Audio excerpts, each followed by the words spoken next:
최남선 목사님 보시면 광인 미친 사람 같아요. 제가 작년에 기도할 때 광주에서 최남선 목사님 기도 인도하는 것 듣고 제가 은혜 많이 받았습니다. 우리 교단도 감당하지 못할 일들을 이 광경교회 최남선 목사님께서 감당하신 걸 보고 저는 만날 때마다 늘 감사하게 생각하고 참으로 귀하신 분이다, 이렇게 제가 이 자리에 왔다고 제가 그런 것이 아니라, 여러분 우리 성경에서 특히 말할 때 로마서 중에 가장 귀한 것을 우리가 로마서 8장이라 그렇게 말합니다. 마치 우리 최 목사님은 우리 교단의 보석과 같은, 저도 최 목사님 같이 기도하려고 많이 애쓰지만은 감히 따라하지 못하지요.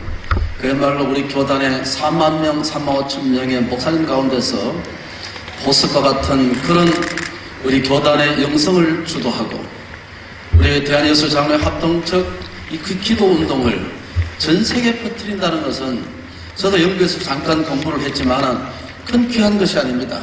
그런 측박한 곳에 가고 지금은 또 미국에 가서서 복음을 전한다는 이 사실에 대해서 저는 가슴이 뛰지 않을 수 없습니다. 이야, 교단이 할 수 없는 것을 우리 최 목사님께서 광명교에서 이 일을 하는 거야, 그야말로 미친 짓이구나, 광인이구나, 이렇게 생각하지 않을 수가 없는 것입니다. 저는 목회하다 어느 날 실망을 했습니다. 도저히 나는 목회할 수 있는 그런 안 된다. 그 교인들 앞에서 저는 이랬습니다.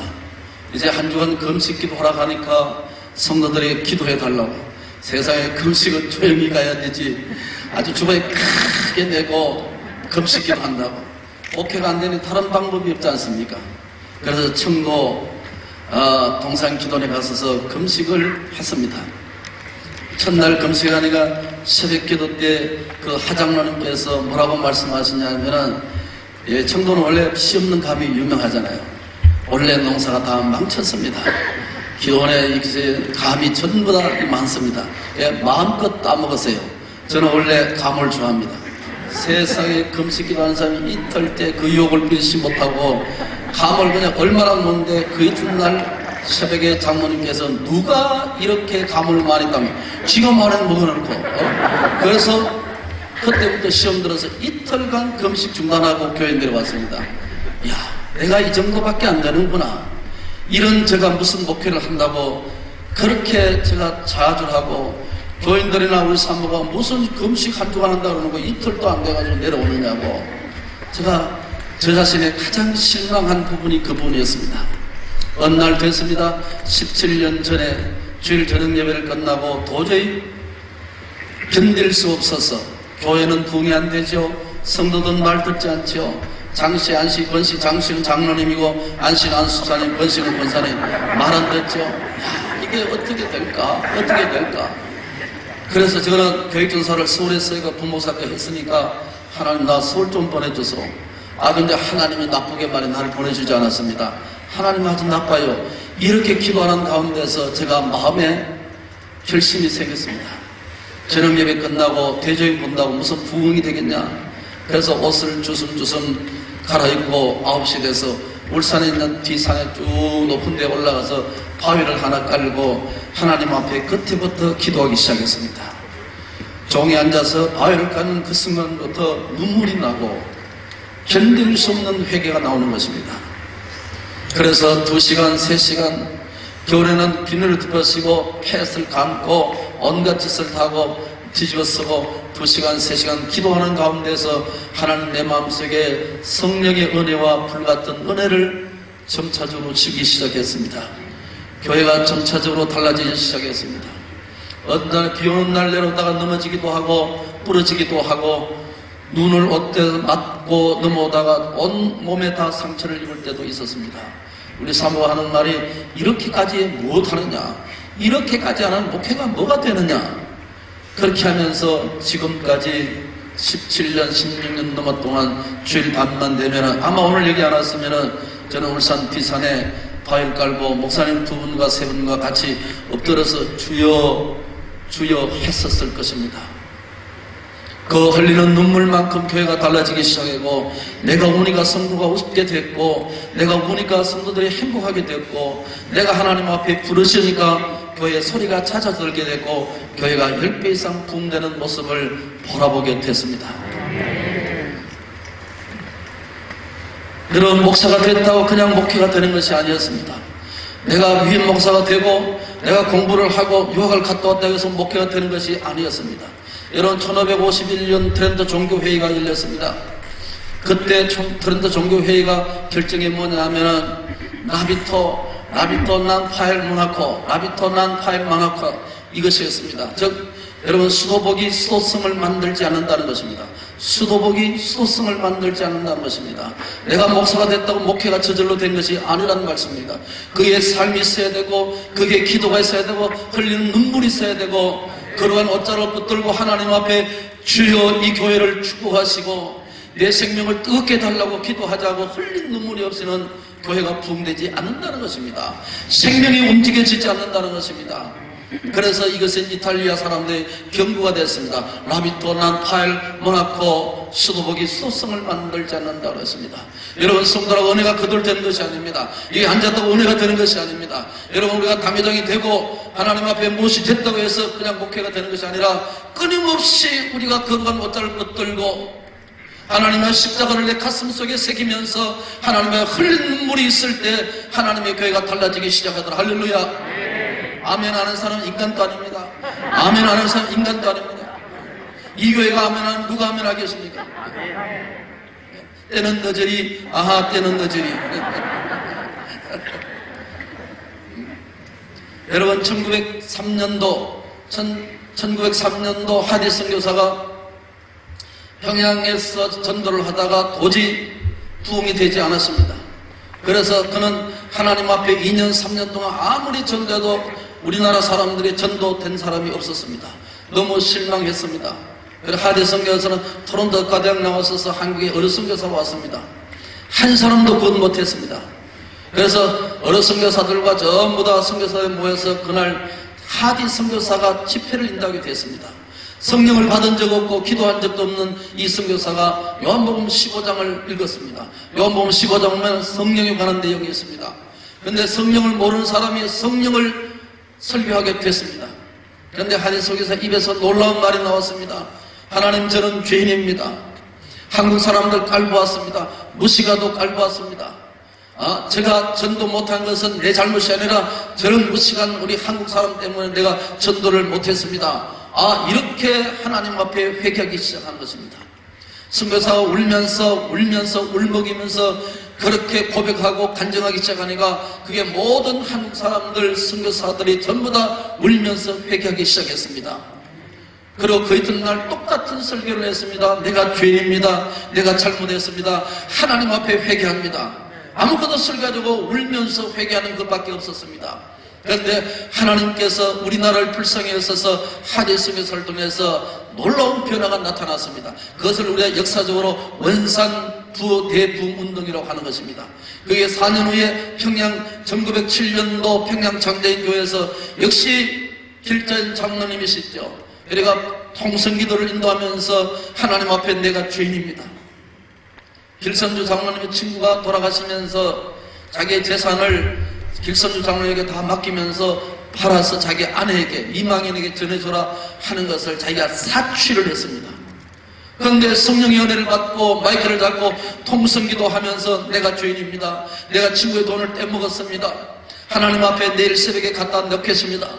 그런데 그것이 성령의 불길같이 불터서 놀라운 역사가 2,000명의 남자 성도들, 다른 곳에서는 여러 성도들, 청년들이 거기서 은혜 받았죠. 그것을 뭐라고 합니까? 평양 대부흥운동이라 하는 것입니다. 그 부흥운동이 저 쪽에서는 만주로, 저 남쪽에서는 제주도까지 성령의 불길이 붙어서 오늘 우리가 이와 같이 교회가 세워지게 되고, 오늘 종들이 이 자리에 앉아있는 중요한 이유가 어디에 있었습니까? 하나님의 성령의 불이, 성령의 은혜가 우리 가슴 속에, 우리 속에 있었기 때문에 오늘 이와 같은 한국교회가 세워지게 된 것입니다. 여러분의 교회가 교단을 감당할 수 없는 이런 위대한 일을 감당할 때 먼 훗날 하나님께서 우리 교단만이 아니라 전 세계가 기도의 불길을 빛는 들불처럼 붙어나는 거룩한 역사가 일어날 줄로 믿습니다. 하나님이 얼마나 기뻐하실까요? 하나님이 얼마나 기뻐하실까요? 저는 총회장이지만은 총회가 감당할 수 없는 것을 일개 교회에서 우리 최 목사님께서 하는 것에 대해서 제가 고개 숙이지 않을 수 없습니다. 저는 최 목사보다 나이 많습니다. 2년 선배입니다. 예, 개인적으로 만날 때 최 목사 이렇게 할 수 있습니다. 근데 기도하는 사람 앞에서는 고개 숙입니다. 너무나 귀하시고 너무나 존귀한 일을 하시고 우리 교단이 해야 하는데, 저는 어느 날 부총회장 되면서 산에서 기도했습니다. 하나님, 내가 총회장 되면 교회도 아주 메가처치도 아니고 이거 어떻게 감당할 수 있습니까? 저 경상도 볼짝의 시골 목사인데 어떻게 이 총회장을 감당할 수 있습니까? 그렇게 하면서 어떤 최남수 목사님의 얼굴이 떠올랐습니다. 야, 덩신아, 너도 기도운동을 일으켜라, 이런 생각이 떠올랐습니다. 그래서 제가 총회장 되고부터 은혜로운 동행 기도로 여지없이 했죠. 제일 먼저 떠오른 사람이 최남수 목사님에게, 우리 총회 총무도 계십니다마는 최남수 목사님이 전화했습니다. 저와 같이 우리 교단에 기도운동을 일으키자. 호텔에서 밥 먹어놓고 예불해 놓고 최 목사님이 거절했습니다, 여러분. 그래야 내가 시험 들어서, 제가 해병대 출신입니다. 여기 와서 땡깡 부르려고 생각했습니다. 총무님 데리고. 제가 오면 우리 교단 목사님 많이 올 것 아닙니까? 총회장에 오는데 땡가 여기다 약속 지켜라 사나이가 말이에요. 약속해놓고 호텔에서 그냥 뷔페 먹으면서 약속했는데, 그런데 기도하는 목사님 함부로 했겠나 이런 생각이 들어요. 그래서 하나님 앞에 기도했죠. 최남수 나쁜 놈이다 이렇게 기도하려고 내가 하나님 무슨 뜻이 있지 않겠나 싶어서 기도했죠. 욕하면 큰일 날까 싶어서. 그런데 나 배 목사야, 하나님 뜻이 있지 않겠느냐 그렇게 생각했습니다. 그래서 제가 장봉산 목사를 붙들고 지금까지 해왔는데, 하나님께서 이것을 탄생시키기 위한 하나님의 여력을 여기에 보냈다. 오늘 와서 그렇게 깨달았습니다. 하나님의 저와 손잡아도 하나님 더 큰 일을 감당하기 위해서 여기에 최남수 목사님의 교단에서 일하지 않더라도 하나님께서 충분하게 이렇게 도울 수 있다는 것을 생각하고, 하나님 뜻이 여기 있구나, 그렇게 머리가 돌아가더라고요. 네. 그래서 저는 용서하고 이해하게 됐습니다. 여보시오, 최 목사님이 얼마나 부담이 돼서 박수를 치십니까? 이거 물리 다 쏟아버렸네. 저는 원래 이 부흥 강사 아니라서 괜찮습니다. 목사님 괜찮아요. 예, 괜찮습니다. 예, 괜찮아요. 부흥 이거 마이크 붙들고 하는 게 이게 익숙하지 않아서 이게 스탠드를 달라는데, 이게는 스탠드를 안 써서 아주 불편합니다. 예, 불편하면 불편하다 해야 되지, 총회장 끝나면 이런 말도 못합니다. 저는 목회가 무엇일까 생각해 보았습니다. 목회는 싸움이다. 목회는 전쟁이다. 여러분, 내 자신과의 전쟁입니다. 늘 자빠져 자고 자빠져 잔다는 말은 무슨 말인지 아십니까? 저는 새벽기도 안 하는 사람을 자빠져 잔다고 합니다. 그런데 어떤 집사님이 이 말에 시험 들어서 교회를 떠났습니다. 그런데 자빠져 산다는 말을 3년 돼서 그것이 그리워서 다시 우리 교회에 왔습니다. 지금도 새벽기도 하는 분을 자빠져 산다고 합니다. 우리 권사님이나 장로님, 목사님 자빠져 산다는 말을 하지 마세요. 그런데 지금까지 자빠져 산다는 말을 합니다. 그러니까 목회는 전쟁이고 우리 사는 것이 전쟁입니다. 이것이 영적 전쟁하는 건 목회가 되지 아니하고 우리가 신앙생활을 할 수 없는 것이 전쟁이란 말이죠. 그래서 저는 우리가 사는 것이 전쟁이라는 것입니다. 전쟁이라는 것이 뭡니까? 생사의 문제가 전쟁 아니겠습니까? 우리가 원하든 원하지 않든 간에 우리가 전쟁이 있음을 시인하지 않을 수가 없는 것이죠. 그래서 빅터 휴고는 이런 말을 했습니다. 오늘의 문제는 싸우는 것이요, 내일의 문제는 이기는 것이요, 산다는 것은 싸우는 것이다. 산다는 것은 싸우는 것이다. 신앙생활은 싸우는 것이다. 목회는 싸우는 것이다. 할렐루야.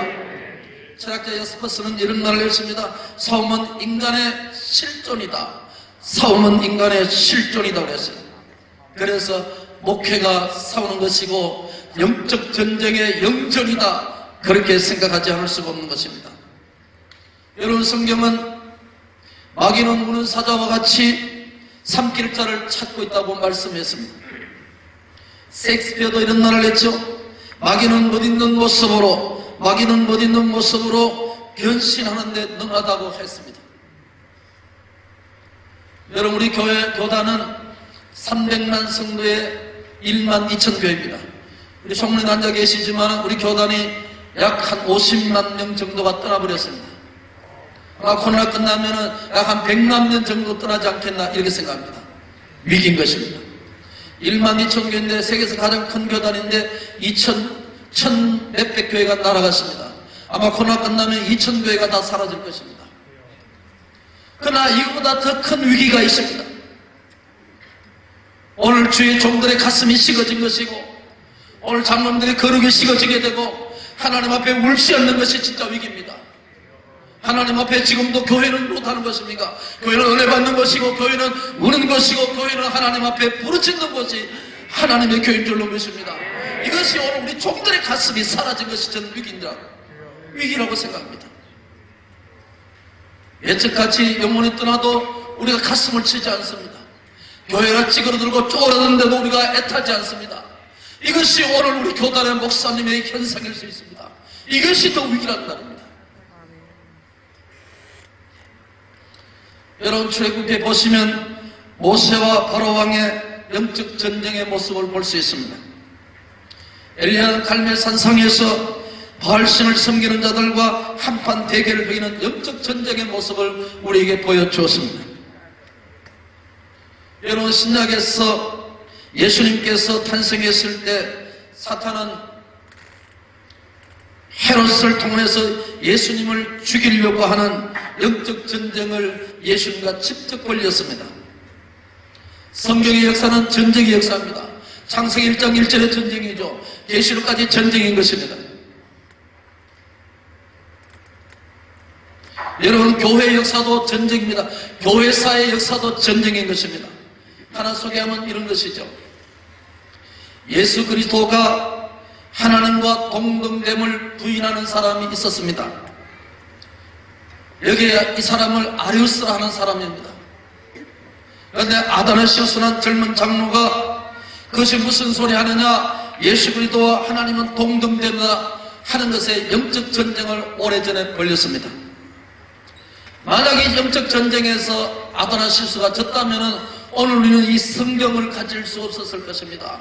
오늘 우리 교단의 자유재단, 성경을 파괴하는 그런 신신학, 사신신학의 신학을 우리가 가졌을 것입니다. AD 325년에 니케아 회의가 열렸을 때 아다나시우스는 알렉산드라 교회 젊은 장로에 불과했습니다. 그런데 그가 이 아리우스와 대판 오랫동안 싸움을 통해서 오늘 우리가 보수신학, 개혁신학, 생명신학, 영생신학을 우리가 가질 수 있었다는 말씀입니다.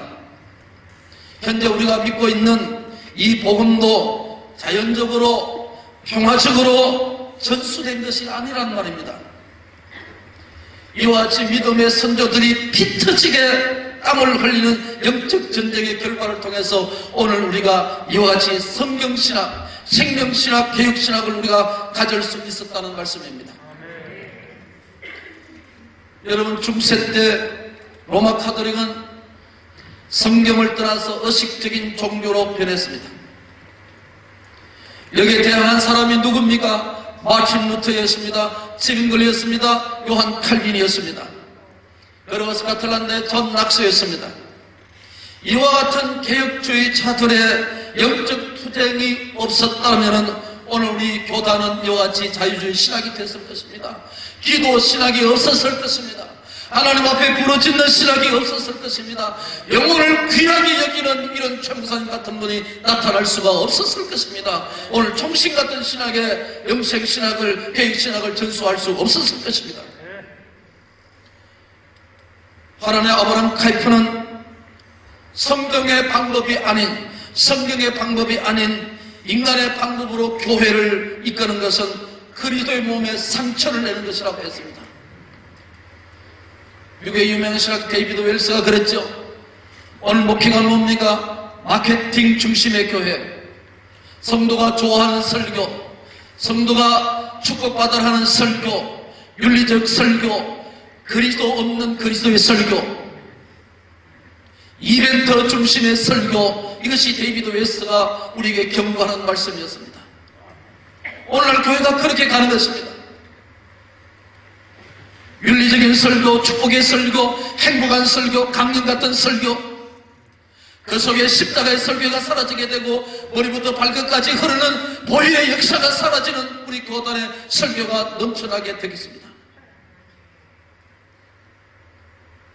그리스도의 몸에 상처를 내는 이 아브라함 카이프의 말씀은 저는 공감하고 적극 지지합니다. 오늘 본문은 간단하게 스케치하고 지나가겠습니다. 다니엘은 신앙의 위기가 왔을 때, 개인의 위기가 왔을 때, 젊은이가 잡혀갔을 때, 국가의 위기가 왔을 때, 좌절하고 타락했을 때 그는 어떻게 했습니까? 하나님 앞에 무릎 꿇는 모습을 우리에게 보여줬습니다. 위기 때는 앉아있는 것입니다. 위기 때는 다니는 것이 아니라 이엠마음대로 기도의 사람 이엠마음대로 천국은 우리가 걸어서 가는 길이 아니라 무릎으로 가는 나라라고 했습니다.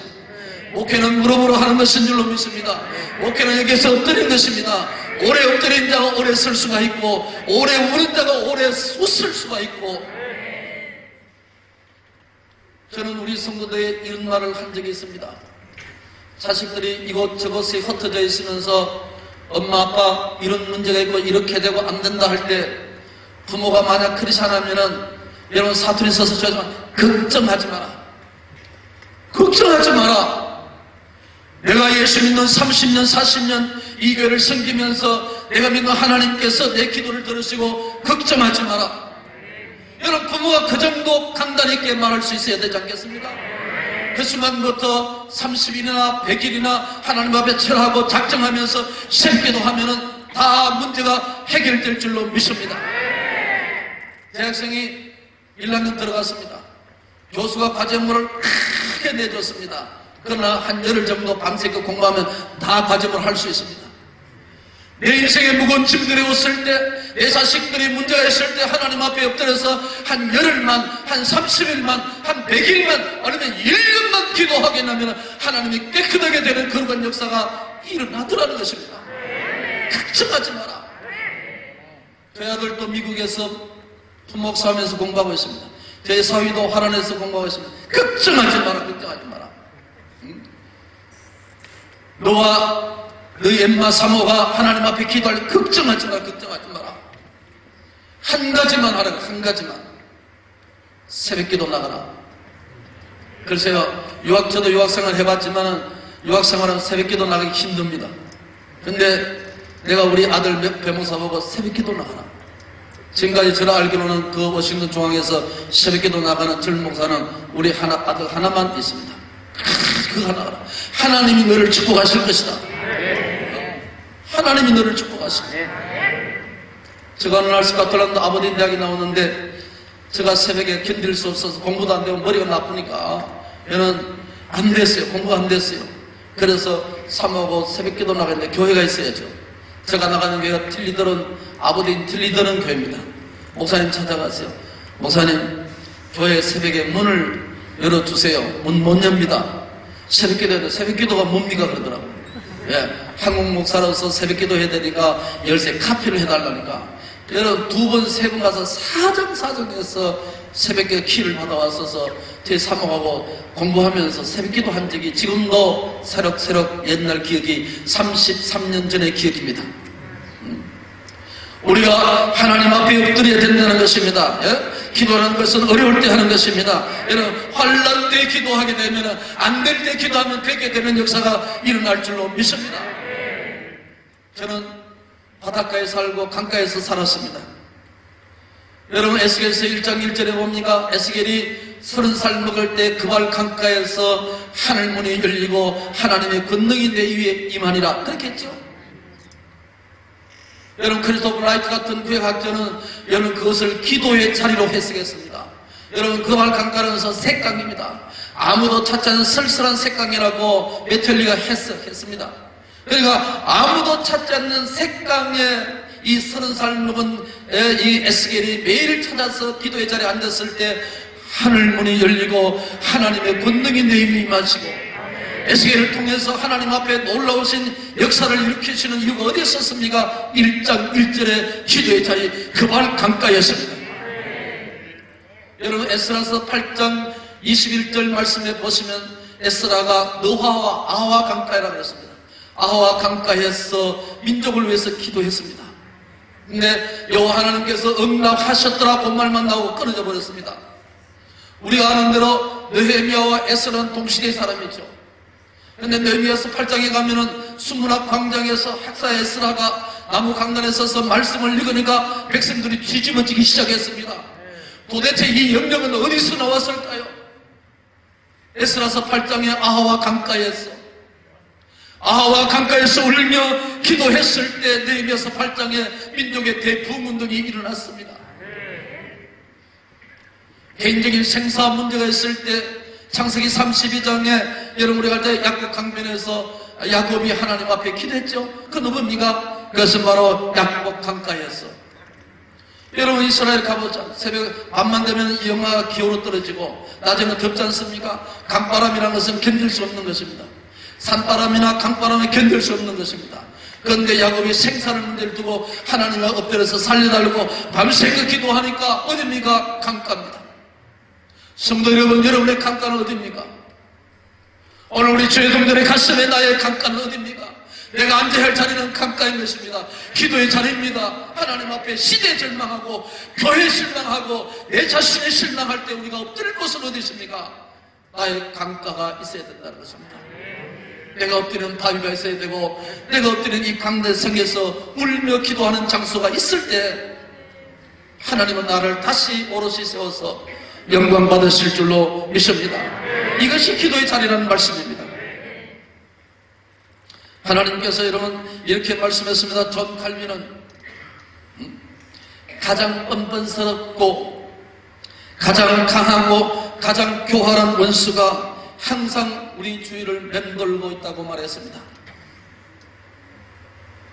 청교도 설교자 사무엘 루트포드라는 사람은 이렇게 말했습니다. 사탄과의 전쟁은 사탄과의 평화보다 낫다고 했습니다. 기도란 것은 영적 전쟁이 아니겠습니까? 오늘 이 모습은 뭡니까? 전쟁의 선포입니다. 전쟁에 승리할 수 있기를 축복합니다. 내 시작은 미국에서나 참되게 되고 미국에서, 영국에서, 스코틀랜드에서, 프랑스에서, 아프리카에서 이런 기도운동이 털풀처럼 일어날 수 있기를 축복합니다. 그 최남수 목사님의 기도 모습 보고 우리 종들도 같이 우리 카피를 하고 우리도 기도해야지 기도의 역사가 계속해서 이어질 수 있기를 축복합니다. 우리 교단이 사는 길, 우리 합동교단이 사는 길은 이것밖에 없다고 저는 확신합니다. 우리가 싸우러 갑시다. 싸움의 자리는 다시 갑시다.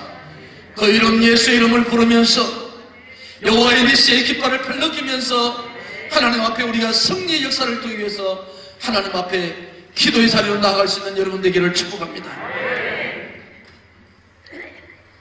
어느 날 BTS가 공연을 했죠. 잠실에서. 근데 그 아미들이라고 그러죠. 아미들. 이렇게 인터뷰를 하는 것을 제가 들었습니다. 너무너무 BTS를 사모해요. 너무너무 보고 싶고 너무너무 노래하는 것을 보고 싶고 너무너무 사모합니다. 이야, 인간이 인간을 사모한다는 말을 썼습니다. 이거 우리가 사용해야 되는 말인데 우리 예수님 너무 사모합니다. BTS가 이렇게 말했습니다. 이 자리에 선 건 너무 감사하고 이 자리를 만들기 위해서 얼마나 우리가 사모하고 응원했는지 저 아미들의 우리 따라 부르는 노래를 너무너무 보고 싶고 사모했습니다. 여러분 아미들이 따라 부르는 노래를 뭐라고 하십니까? 그 외국 사람인데 한국말로 한국 노래로 한국 춤을 추면서 같이 부르는 것을 뭐라고 합니까? 떼창이라고 하지 않습니까? 야 저것이다. 여기서 이곳에서 저곳에서 찬양하고 하나님을 흐느끼면서 주님의 이름을 높이는 그런 거룩한 떼창이 전 세계에 불러질 수 있기를 예수의 이름 축복합니다. 예수님 사모합니다. 주님 사모합니다. 이것이 아미들에게 나타난 것이 아니라 오늘 성도들의 가슴 속에 우리 종들 가슴 속에 주님 사모합니다. 이스라엘 백성들이 홍해를 건넜습니다. 그게 자기들이 죽음의 자리인데 하나님께서 살려주고 다 건넜습니다. 그날 새벽에 그들 아이부터 노인까지 하나님 감사합니다. 우리가 죽어야 되는데 우리가 여기에서 살아났었습니다. 원수들이 죽는 모습을 보면서 밤새껏 새벽에 하나님을 찬양했죠. 그리고 광야로 들어갔죠. 그걸 거룩한 떼창이라고 하는 것입니다. 거룩한 노래로 하는 것입니다. 수만 명, 수십만 명의 아미들이 BTS 노래를 따라보면서 울면서 노래 부르는 그 모습이 저게 오늘 성도가 되어야 되는데, 저게 우리 교단이 되어야 되는데, 저것이 우리 교단마다 교회마다 구성마다 새벽마다 울면서 하나님을 찬양하는 것이 되어야 되는데, 여러분 지금도 우리 163개 노회는 전국의 기도회가 지금도 진행되고 있습니다.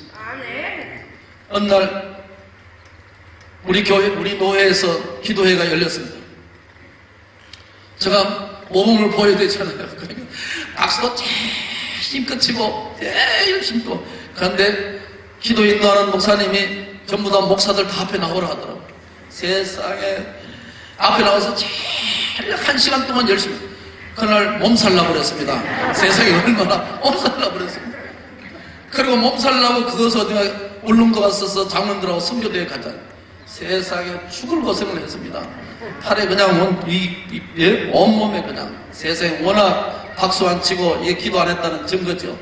그래가 막 손을 옆에서 박수 치고 하니까 1시간 하는데 그냥 몸살을 나고 그랬습니다. 여러분 이것이 생활화되고 이것이 우리에게 삶이 되지 못했다는 증거인 것입니다. 이게 이제 전국에서 덜불같이 퍼져나가는 거룩한 역사가 일어날 줄로 믿습니다. 이런 거룩하신 기도의 역사, 생명의 역사가 일어날 수 있기를 축복합니다. 여러분 하나 소개하겠습니다. 여러분 제1차 제네바 개혁에 실패한 칼빈이 과격한 제 성도들이 칼빈을 죽이려고 했습니다. 제네바를 개혁시킨단 말이죠. 그래서 칼빈은 목숨의 위험을 느껴서 도망가지 않을 수가 없었습니다. 프랑스의 남부의 큰 도시가 스트라스부르인데 그 스트라스부르에 갔어서 피난을 했습니다. 그에 있으면서 많은 이민 오고 도망온 사람들 불러서 그래서 2년 동안 칼빈이 목회하면서 기독교 강요 초판을 기록했습니다.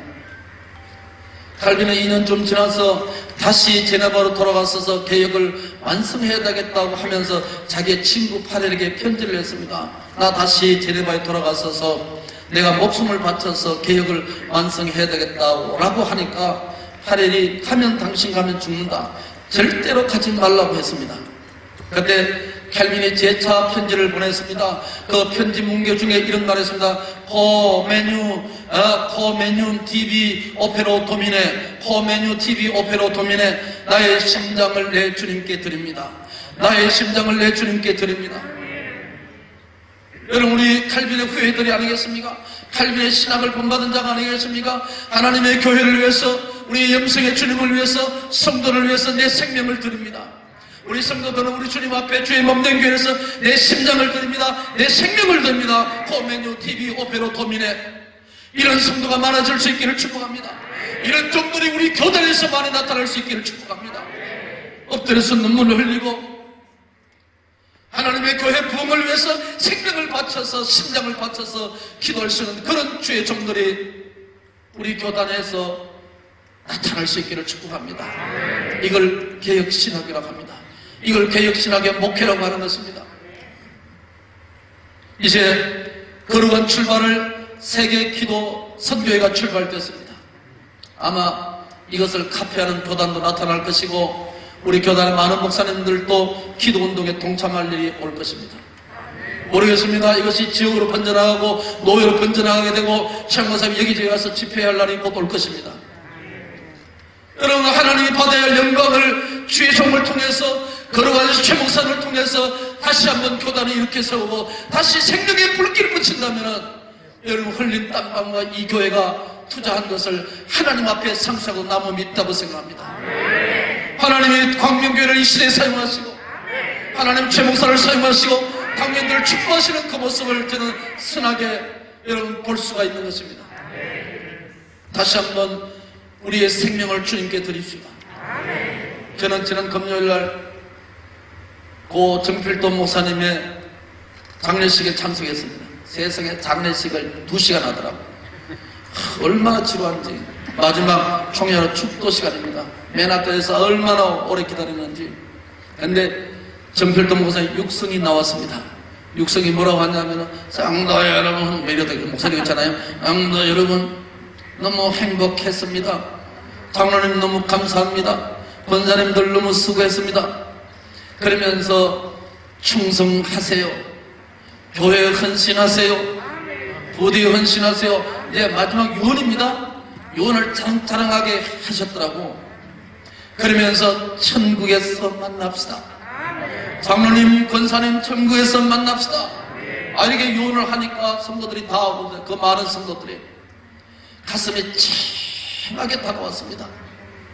오늘 우리가 하나님 앞에 무엇을 남길 수 있습니까? 하나님이 교회를 통해서 하실 일을 통해서 하나님 앞에 우리가 언제나 천국에 갔어서 만날 그날을 생각하면서 하나님 앞에 충성합시다. 헌신합시다. 하나님 앞에 기도합시다. 생명을 살립시다. 교단의 기도운동을 불길로 붙입시다. 이것이 최 목사님과 이 광명교회 하나님의 사명자로 우뚝 세우시는 거룩한 역사입니다. 하나님의 축복이 여러분에게 역사하실 줄로 믿습니다. 우리 교단의 광명교회를 얼마나 귀하게 여기고 최 목사를 존귀하게 여깁니다. 이제 하실 일을 통해서 하나님 영광 받으실 것입니다. 기도하겠습니다.